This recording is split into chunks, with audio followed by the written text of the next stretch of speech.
Hello, അസ്സലാമു അലൈക്കും. എന്തൊക്കെയാണ് വിശേഷം? എല്ലാവർക്കും സുഖമല്ലേ?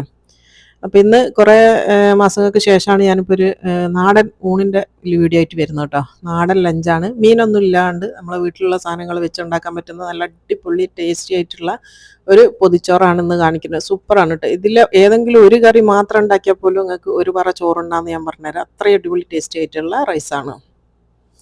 അപ്പോൾ എന്നും പറയുന്ന പോലെ തന്നെ വീഡിയോ കണ്ടിട്ട് ഇഷ്ടമാകുകയാണെങ്കിൽ ഒന്ന് ലൈക്ക് ചെയ്യാനും അതേപോലെ തന്നെ നിങ്ങളെ വലിയ കമൻസ് അറിയിക്കാനും ഒന്നും മറന്നു പോകരുത്. സബ്സ്ക്രൈബ് ചെയ്യാത്ത ആൾക്കാരുണ്ടെങ്കിൽ ഒന്ന് സബ്സ്ക്രൈബ് ചെയ്ത് സപ്പോർട്ട് ചെയ്യണം കേട്ടോ. അപ്പോൾ ഇൻഷാല്ലാ നമുക്ക് വീഡിയോയിലേക്ക് പോയാലോ. അപ്പോൾ അത് ആദ്യം തന്നെ ഞാനൊരു ചട്ടി വെച്ച് കൊടുത്തിട്ടുണ്ട്. അതിലേക്ക് ഒരു 3 ടേബിൾ സ്പൂൺ വെളിച്ചെണ്ണ വെച്ച് കൊടുത്താണ്. ആദ്യം തന്നെ നമ്മൾ വെണ്ടക്ക അതിലേക്ക് ഇട്ടിട്ട് ഒന്ന് ജസ്റ്റ് ഒന്ന് ഫ്രൈ ആക്കി എടുക്കണം കേട്ടോ. ഒരു 10-15 വെണ്ടക്ക ഞാൻ എടുത്തിട്ടുണ്ട്. ഇത് വെണ്ടക്ക പാൽക്കറിയാണ് ഉണ്ടാക്കുന്നത്. മീൻ കറിക്ക് പകരമുള്ള വെണ്ടക്കൻ്റെ കറി കേട്ടോ. അപ്പോൾ അത് നന്നായിട്ടൊന്ന് ഇങ്ങനെ ഒന്ന് ഫ്രൈ ആക്കി എടുക്കുക. അങ്ങനെ ആക്കി എടുക്കുന്നത് എന്തിനാ വെച്ചാൽ ആ വെണ്ടക്കൻ്റെ വഴുവഴുപ്പില്ല അതൊന്ന് മാറി കിട്ടാൻ വേണ്ടിയിട്ടാണ്. കറി വെക്കുന്ന സമയത്ത് ആ ഒരു വഴുവഴുപ്പ് ഉണ്ടാവില്ല ഇങ്ങനെ ചെയ്യുകയാണെങ്കിൽ. അപ്പോൾ അത് നന്നായിട്ട് ഫ്രൈ ആക്കിയതിന് ശേഷം ഞാനത് ആ ഒരു എണ്ണയിൽ നിന്ന് കോരി മാറ്റുന്നുണ്ട്. ഇനി ആ സെയിം എണ്ണയിലേക്ക് തന്നെ ഒരു ചെറിയ സൈസ് ഉള്ളി ഞാൻ അരിഞ്ഞു വെച്ചതാണ്, അതാണ് ഇട്ട് കൊടുക്കുന്നത് കേട്ടോ. പിന്നെ അതിലേക്ക് ഒരു 3-4 പച്ചമുളക് ഇട്ട് കൊടുത്താണ്.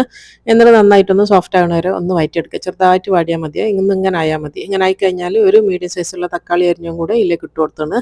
എന്നിട്ട് നന്നായിട്ടൊന്ന് മിക്സ് ചെയ്തിട്ട് ആ തക്കാളി ഒന്ന് ചെറുതായിട്ടൊന്ന് ഉടഞ്ഞോട്ടെ. അപ്പോൾ ചെറുതായിട്ട് ഉടഞ്ഞതിൻ്റെ ശേഷം ഞാനിപ്പോൾ 1 ടീസ്പൂൺ ഇഞ്ചി വെളുത്തുള്ളി പേസ്റ്റും കൂടെ ചേർത്ത് കൊടുക്കുന്നുണ്ട്. ഇനി ആ ഒരു ഇഞ്ചി വെളുത്തുള്ളി പേസ്റ്റിൻ്റെ പച്ചച്ചോയൊക്കെ ഒന്ന് മാറുന്ന വരെ 1 മിനിറ്റ് നേരം ഒന്ന് ഇളക്കി മിക്സ് ആക്കി കൊടുക്കട്ടെ. നന്നായിട്ടൊന്ന് വാടിക്കോട്ടെ. അപ്പോൾ ഒന്ന് വാടിയെന്ന് കണ്ടു കഴിഞ്ഞാൽ ഇതിലേക്ക് ഇനി പൊടികളാണ് ചേർക്കുന്നത്. 1 ടേബിൾ സ്പൂൺ മല്ലിപ്പൊടി ചേർത്ത് കൊടുക്കുന്നുണ്ട്. പിന്നെ വേണ്ടിയ 1 ടേബിൾ സ്പൂൺ തന്നെ മുളക് പൊടി ചേർക്കുന്നുണ്ട്. പിന്നെ മഞ്ഞൾപ്പൊടിയാണ് വേണ്ടിയത്, 1/2 ടീസ്പൂൺ മഞ്ഞൾപ്പൊടി ചേർക്കുന്നുണ്ട്. പിന്നെ പെരുംജീരകത്തിൻ്റെ പൊടിയാണ്, അത് 1/2 ടീസ്പൂൺ ചേർത്ത് കൊടുത്തത്. പിന്നെ ഉലുവ പൊടിച്ച പൊടിയാണ് 1/2 ടീസ്പൂൺ ചേർത്തത്. ഇനി ഇതെല്ലാം കൂടെ നന്നായിട്ടൊന്ന് മിക്സ് ചെയ്തെടുക്കുക. അപ്പം ഇതിൻ്റെ ഇൻഗ്രീഡിയൻസ് ഒക്കെ ഞാൻ താഴെ എഴുതി കാണിക്കുന്നുണ്ട് കേട്ടോ. അപ്പോൾ അത് നന്നായിട്ടൊന്ന് വഴറ്റിയെടുക്കുക. അതിന് ശേഷം ഒരു അരക്കപ്പോളം പുളി പിഴിഞ്ഞ വെള്ളമാണ് ഒഴിച്ച് കൊടുക്കുന്നത് കേട്ടോ. പുളി നിങ്ങൾക്ക് എത്ര വേണം അതിനനുസരിച്ച് ചേർക്കുക. ഇനിയിപ്പോൾ ആവശ്യത്തിന് ഉപ്പ് ചേർത്ത് കൊടുക്കുക. ഞാനൊരു ടീസ്പൂണോളം ഉപ്പ് ചേർത്ത് കൊടുക്കുന്നുണ്ട്. എന്നിട്ട് പോരാൻ തോന്നുകയാണെങ്കിൽ കുറച്ചും കൂടെ ചേർത്ത് കൊടുത്താൽ മതി. ഇനിയിപ്പോൾ അത് ഒരു അരക്കപ്പ് വെള്ളം കൂടെ ചേർത്ത് കൊടുക്കുന്നു കേട്ടോ. അരക്കപ്പ് പുളിൻ്റെ വെള്ളം, അരക്കപ്പ് പച്ചവെള്ളം ഒഴിച്ച് ഇനിയിപ്പോൾ അത് കുറച്ച് കറിവേപ്പില ഇട്ട് കൊടുത്തിട്ടുണ്ട്. ഇതിനെല്ലാം കൂടെ ഒന്ന് മിക്സ് ചെയ്തിട്ട് ഒന്ന് മൂടി വെച്ചിട്ട് ഒരു 2 മിനിറ്റ് നേരം തിളക്കട്ടെ. ഇപ്പോൾ അത് 2 മിനിറ്റ് കഴിഞ്ഞിട്ടുണ്ട്. 2 മിനിറ്റിന് ശേഷമാണ് ഇത്. അതിന് ശേഷം നമ്മൾ നേരത്തെ വറുത്ത് വെച്ചിട്ടുള്ള ആ ഒരു വെണ്ടക്കല്ല അതിലേക്ക് ഇട്ട് കൊടുക്കുക. അങ്ങനെ എണ്ണ തെളിയുന്ന ഒരു പാകം വരണം. അതിന് ശേഷമാണ് നമ്മൾ ഇതിലേക്ക് വെണ്ട ഇട്ട് കൊടുക്കുന്നത്. എന്നിട്ട് ഇത് നന്നായിട്ടൊന്ന് മിക്സ് ചെയ്ത് കൊടുത്തിട്ട് ഇനി ഈ വെണ്ടയിലേക്ക് ഈ മസാലകളൊക്കെ ഒന്ന് പിടിച്ച് വരണം. അപ്പോൾ ആ ഒരു വെണ്ട അതിലിട്ടിട്ട് ഒരു 2 മിനിറ്റ് നേരം കൂടെ ഒന്ന് അടച്ച് വെച്ച് വേവിക്കണം കേട്ടോ. ഒരുപാട് നേരം ഇട്ട് വേവിക്കരുത്, അന്നേരം ആ വെണ്ടക്ക കുഴഞ്ഞു പോകും.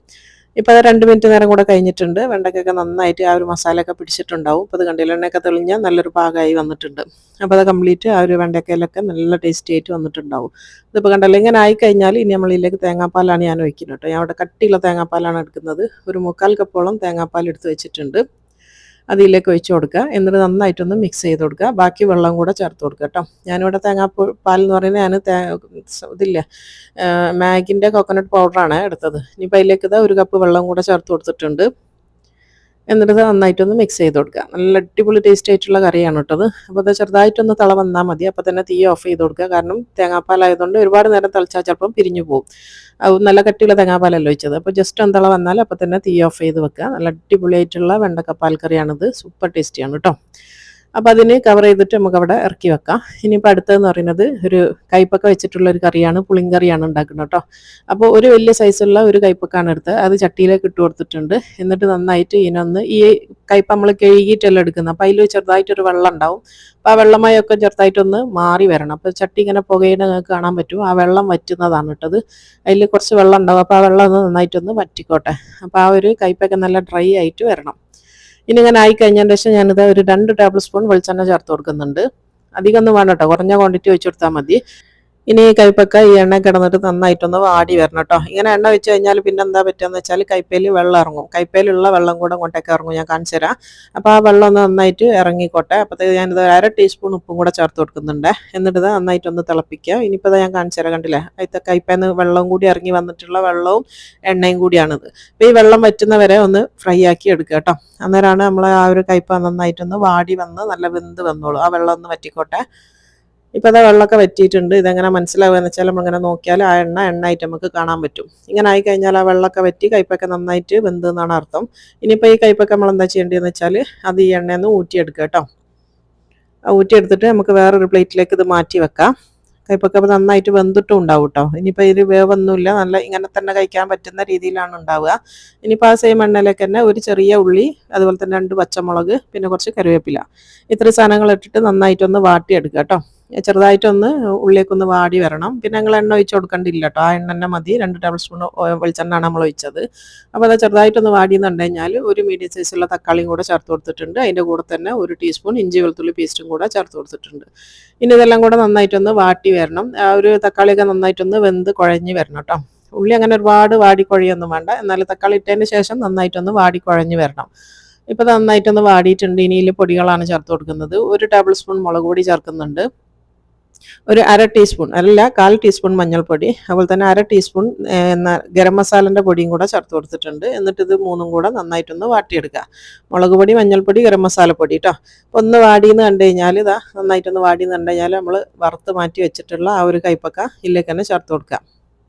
അപ്പോൾ ആ കയ്പ മുഴുവനായിട്ട് അനിയിൽ ചേർത്ത് കൊടുത്തിട്ടുണ്ട്. ഇനി ഇതെല്ലാം കൂടെ നന്നായിട്ടൊന്ന് മിക്സ് ചെയ്യാം. അപ്പോൾ നമ്മളിപ്പോൾ ഉണ്ടാക്കിയിട്ടുള്ള ഈ ഒരു മസാലേൻ്റെ എല്ലാ ടേസ്റ്റും ഈ ഒരു കയ്പക്കയിലേക്കും കൂടെ വരണം. അപ്പോൾ നന്നായിട്ട് ഇളക്കി മിക്സ് ആക്കി കൊടുക്കുക കേട്ടോ. അപ്പോൾ നന്നായിട്ട് യോജിച്ച് വരുന്നുണ്ട്. ആ കയ്പൻ്റെ കഷ്ണങ്ങളിലൊക്കെ നന്നായിട്ടൊന്ന് മസാല പൊതിഞ്ഞ് വന്നിട്ടുണ്ട്. ഇങ്ങനെ ആയിക്കഴിഞ്ഞാൽ ഇതിലേക്ക് ഇതാ ഒരു 1/2 കപ്പ് പുളീൻ്റെ വെള്ളം കൂടെ ഒഴിച്ച് കൊടുത്തിട്ടുണ്ട്. പുളി പിഴിഞ്ഞ വെള്ളം കേട്ടോ.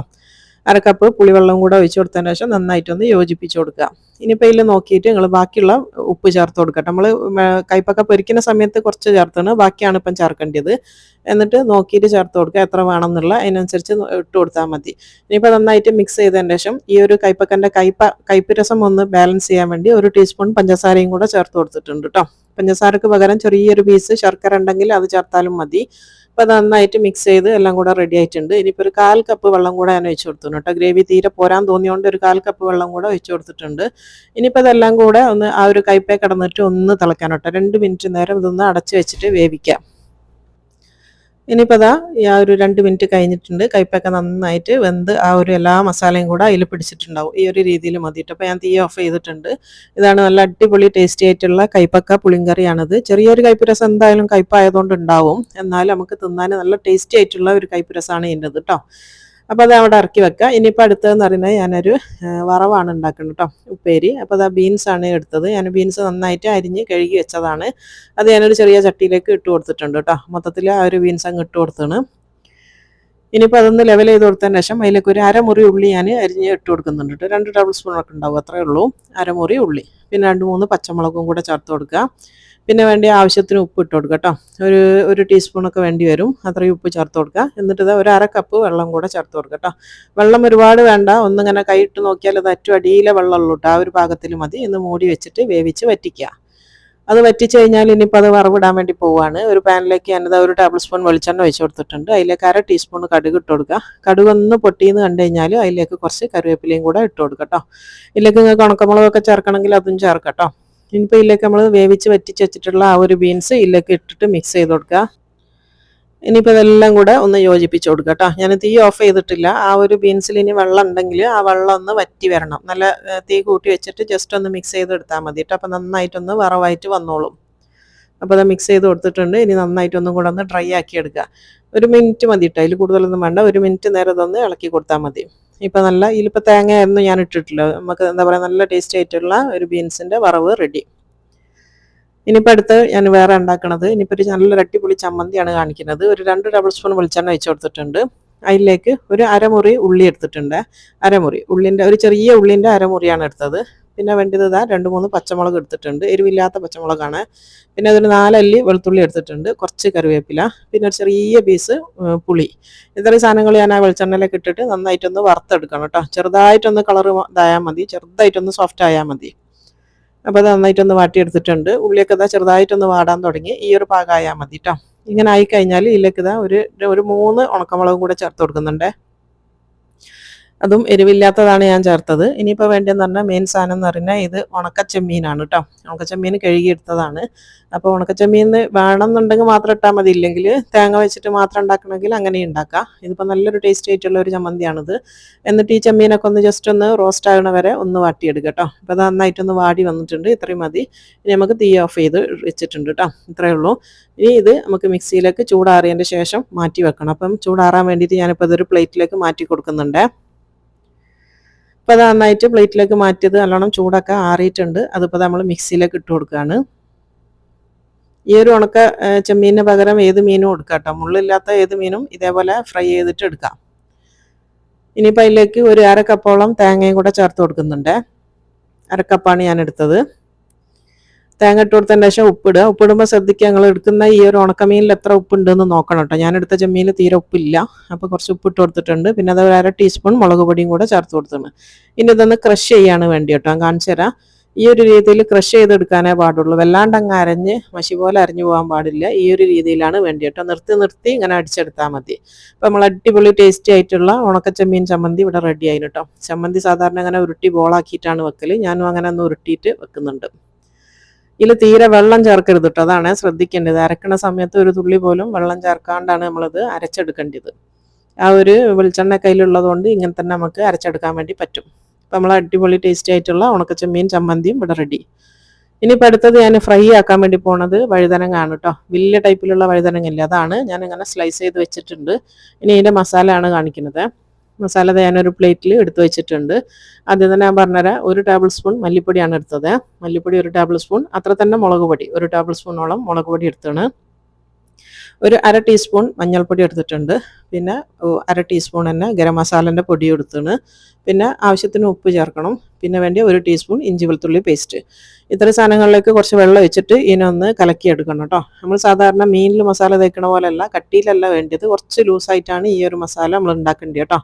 വല്ലാണ്ടങ്ങ് കട്ടിയിൽ നമ്മൾ മസാല ഈ വഴുതനങ്ങൻ്റെ മേലെ പിടിപ്പിച്ച് കഴിഞ്ഞാൽ വഴുതനങ്ങ പൊരിക്കുന്ന സമയത്ത് ചട്ടിയിൽ ഒരുപാട് കരി വരുന്ന പോലെ തോന്നും.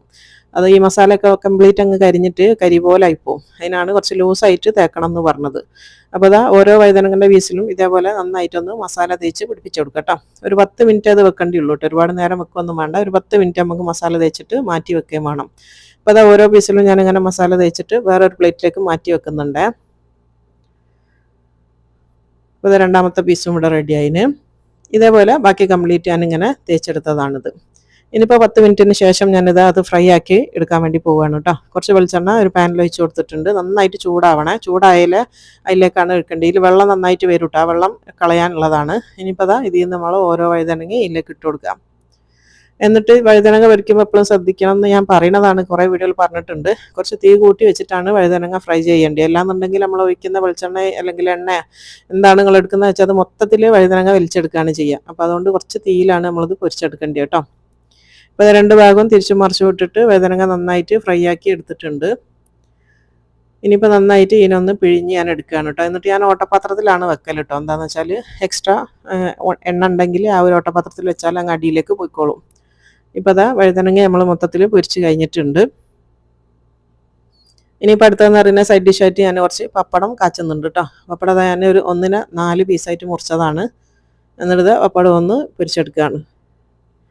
ഇത് ഇങ്ങനെ ആക്കുന്നത് എന്തിനാണെന്ന് വെച്ചാൽ നമുക്ക് ഒരുപാട് തരം കറികൾ ഉണ്ടാകുന്ന സമയത്ത് പപ്പടം മുഴുവനത്തോടെ നമുക്ക് ആവശ്യം വരില്ല. കുറഞ്ഞ ക്വാണ്ടിറ്റി നമുക്ക് ആവശ്യം വരുള്ളൂ. അപ്പോൾ ഇങ്ങനെ സ്ലൈസ് ചെയ്തിട്ട് അല്ലെങ്കിൽ സ്ലൈസ് എന്നല്ല ഇങ്ങനെ കട്ട് ചെയ്തിട്ട് എടുക്കുകയാണെങ്കിൽ കഴിക്കാനും കുറച്ച് എളുപ്പമായിരിക്കും. അപ്പോൾ ഇന്നത്തെ എല്ലാ ഐറ്റംസും ഇവിടെ റെഡി ആയിട്ടുണ്ട്. ഞാനിതാ വാഴൻ്റെ ഇലയൊക്കെ ഒപ്പിച്ചിട്ടുണ്ട് കേട്ടോ. അവിടുന്ന് പൈസ കൊടുത്ത് വാങ്ങിയ ഇലയാണ്.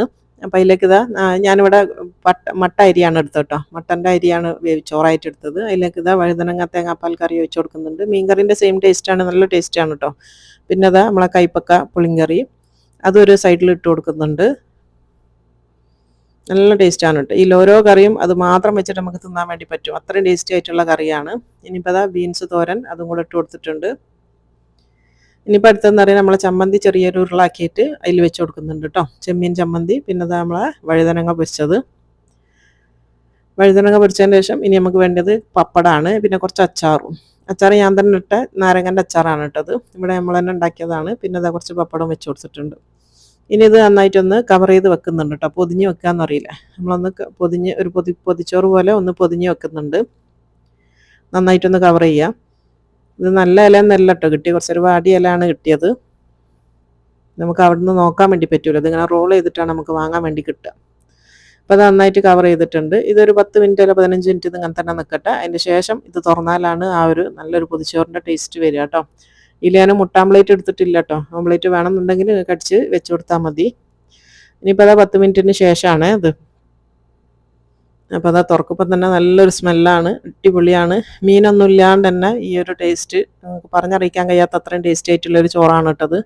ഒരു മീൻ പൊരിച്ചോ അല്ലെ മീൻ കറിയോ ഒന്നും വേണ്ട, അടിപൊളി ടേസ്റ്റി ആയിട്ടുള്ള നാടൻ ചോറാണിത്. അപ്പോൾ എല്ലാവരും ട്രൈ ചെയ്ത് നോക്കിക്കോ. ഇതെല്ലാം കൂടെ ഒരു ദിവസം ഉണ്ടാക്കണം എന്ന് ഞാൻ പറയുന്നില്ല, ഏതെങ്കിലും ഒരു കറി ഉണ്ടാക്കി നോക്കിയാൽ തന്നെ നിങ്ങൾക്ക് നല്ല ടേസ്റ്റി ആയിട്ട് കുറേ ചോറ് തിന്നാൻ പറ്റുന്ന നല്ലൊരു അടിപൊളി റെസിപ്പിയാണ് ഇന്നത്തെ എല്ലാം കാണിച്ചത് കേട്ടോ. അപ്പോൾ ഇൻഷാ അല്ലാഹ് എന്നും പറയുന്ന പോലെ തന്നെ ആരും സബ്സ്ക്രൈബ് ചെയ്യാനും സപ്പോർട്ട് ചെയ്യാനും ഒന്നും മറന്നു പോകരുത്. ഇൻഷാ അല്ലാഹ് ഇനി അടുത്ത നല്ലൊരു വീഡിയോയിൽ കാണാം. അസ്സലാമു അലൈക്കും.